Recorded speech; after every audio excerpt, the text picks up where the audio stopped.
এখন 4 মাস পর আপনি শারীরিক এবং মানসিক ভাবে কেমন আছেন? প্রস্রাব ডেলি মনে হয় 30 বার হচ্ছে। জি, ওই জায়গায় চলিয়ে আছে 5-4 বারে।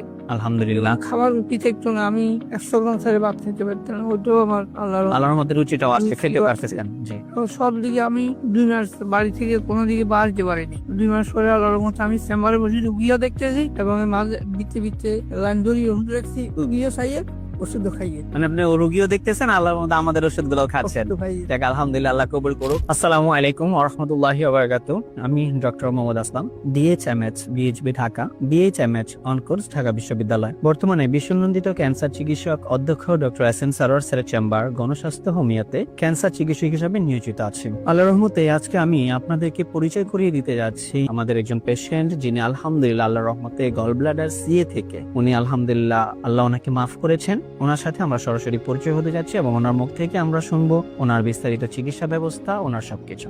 আসসালামু আলাইকুম, কেমন আছেন আপনি? ভালো আছে। স্যার, নাম জানি কি আপনার? মানিকাল চক্রবর্তী। স্যার, আপনার বাবার নাম কি? আমার বাবার নাম হরিপদ চক্রবর্তী। হরিপদ চক্রবর্তী। আপনার মায়ের নাম? কুমোদিনী চক্রবর্তী। কুমুদিনী চক্রবর্তী। আচ্ছা স্যার, আপনি যে গ্রামটাতে আছেন, গ্রামের নামটা কি স্যার? আমার গ্রামের নাম হলো মোহাম্মদপুর। ইউনিয়ন? ইউনিয়ন 4 নম্বর রামনগর ইউনিয়ন। 4 নম্বর রামনগর ইউনিয়ন। থানা? দাগল ভুইয়া। দাগনভূঞা থানা। আর জেলা? ফেলিং। ফেনী জেলাতে আছে। স্যার, আপনি সর্বপ্রথম কি সমস্যা হয়েছিল স্যার? আমি একটু আগে বলি যে আপনি কিসের জন্য আছেন, কি পেশায় আছেন স্যার? আপনি আমি একটা পুলিশ চিকিৎসক হিসেবে আছে দেশে। পুলিশ চিকিৎসক হিসাবে দেশে আছেন? দেশে আছে, অনেক দিন কিন্তু প্র্যাকটিস করি।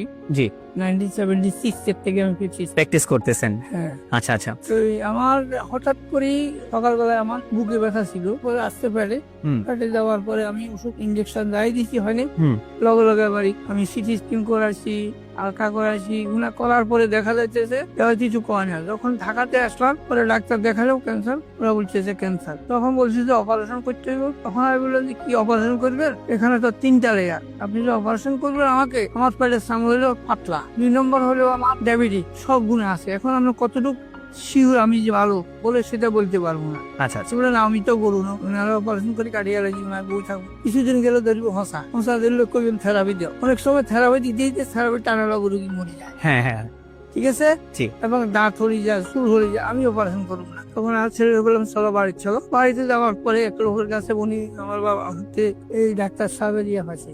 মানে আপনার ছেলে ওই অনলাইনের মাধ্যমে, যে কোনো মাধ্যম থেকে আপনার আমাদের একটা ভিডিও পাইছেন। তখন আমরা এটা নিয়ে এখানে আসছি। আল্লাহর রহমতে আমরা, আপনি যে আমাদের এই চিকিৎসাগুলো করলেন, আপনারা তো ডাক্তার বলছিল যে আপনি এই অবস্থাতে যাবেন, বা যে খারাপ কন্ডিশনটা ছিল সেই কন্ডিশনটা থেকে আল্লাহর রহমতে আমাদের স্যারের চিকিৎসায় আপনি 4 মাসের মধ্যে দেখলেন যে আপনার ক্যান্সারটা আলহামদুলিল্লাহ নাই। এখন 4 মাস পর আপনি শারীরিক এবং মানসিক ভাবে কেমন আছেন? প্রস্রাব ডেলি মনে হয় 30 বার হচ্ছে। জি, ওই জায়গায় চলিয়ে আছে 5-4 বারে।